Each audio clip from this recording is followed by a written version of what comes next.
नमस्कार दोस्तों। तो आज हम बात करने वाले हैं कोरोना और फंगस के बारे में। मतलब अब तक जो हो चुका है, जो हो रहा है और जो आगे होने वाला है इसके बारे में।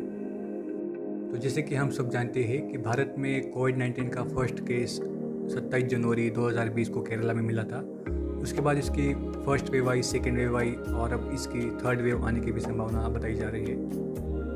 तो चलिए इसके बारे में अब डिटेल में देखेंगे। तो अगर हम देखें तो मई के महीने में इसके 8,000 केसेस पर डे आने लगे थे। जुलाई के महीने में इसके 50,000 केसेस पर डे आने लगे थे और फिर सितंबर के महीने में इसके 1 लाख पर डे आने लगे थे और यहीं पे इसकी पीक आई और यहाँ से केसेस कम होने स्टार्ट हुए। और फिर नवंबर के महीने में इसके 40,000 केसेस आए, फिर जनवरी के महीने में 15,000 और फरवरी के महीने में 8,000 केस आए और फिर मार्च के महीने में सेकेंड वेव स्टार्ट हुई और फिर मार्च के एंडिंग तक 68,000 केसेस पर डे आने लगे। अप्रैल में 4 लाख केसेस पर डे आने लगे और फिर 7 मई को इसकी पीक आई जो कि 4,10,000 की थी। इसके बाद केसेस कम होने लगे। फिर आज के डेट में इसके 1 लाख केसेस पर डे आ रहे हैं और आगे इसके केसेस और भी कम होंगे। तो आप ये दोनों वेव्स के ग्राफ देख सकते हैं। फर्स्ट वेव में ग्राफ धीरे धीरे ऊपर बढ़ा था, लेकिन सेकेंड वेव में एकदम से ऊपर बढ़ गया, इसलिए हमारी मेडिकल सिस्टम जो थी वो पूरी तरह से कोलैप्स हो गई और यही कारण है कि हमारे यहाँ पे ऑक्सीजन की शॉर्टेज हो गई। यहाँ पे हम सभी ने देखा कि रूलिंग पार्टी वाले अपोजिशन को ब्लेम कर रहे थे, अपोजिशन वाले रूलिंग पार्टी को ब्लेम कर रहे थे। तो ये सब ब्लेम गेम यहाँ पे चल रहा था और इसी के चलते बहुत लोगों की जान भी चली गई।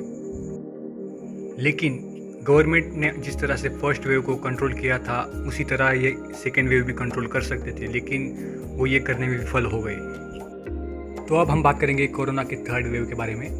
तो अगले 5 से 6 महीनों के बाद कोरोना के थर्ड वेव आने की संभावना है। हालांकि ये इतनी डेंजरस नहीं होगी क्योंकि तब तक बहुत से लोगों का वैक्सीनेशन हो चुका होगा और हमारी मेडिकल सिस्टम भी तब तक थोड़ी उभर चुकी होगी।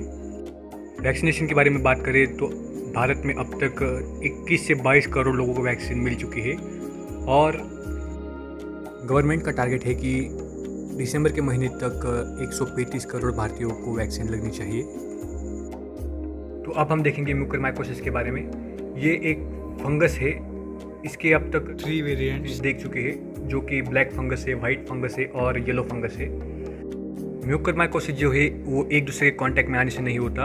ये जिन लोगों को कोरोना हो चुका है उन्हीं को होता है क्योंकि उन्हें स्टेरॉइड दिए जाते हैं और इसका एक और बड़ा कारण है कि जो इंडस्ट्रियल सिलेंडर्स है उन्हें इस इमरजेंसी में इस्तेमाल किया गया, इस वजह से ये केसेस सामने आने लगे हैं।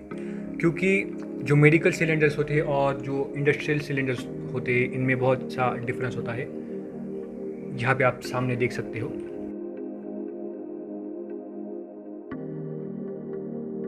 कोरोना में बहुत से लोगों ने डोनेशन भी दिया।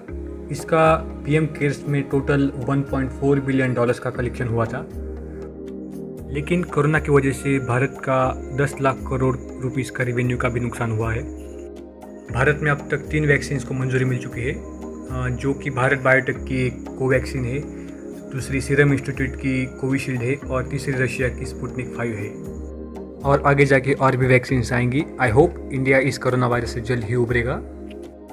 सो आपने देखा ही होगा कि चैनल का नाम चेंज हुआ है, कुछ टेक्निकल प्रॉब्लम की वजह से नाम चेंज करना पड़ा और आप चैनल को आप सब्सक्राइब कीजिए, लाइक कीजिए और शेयर कीजिए।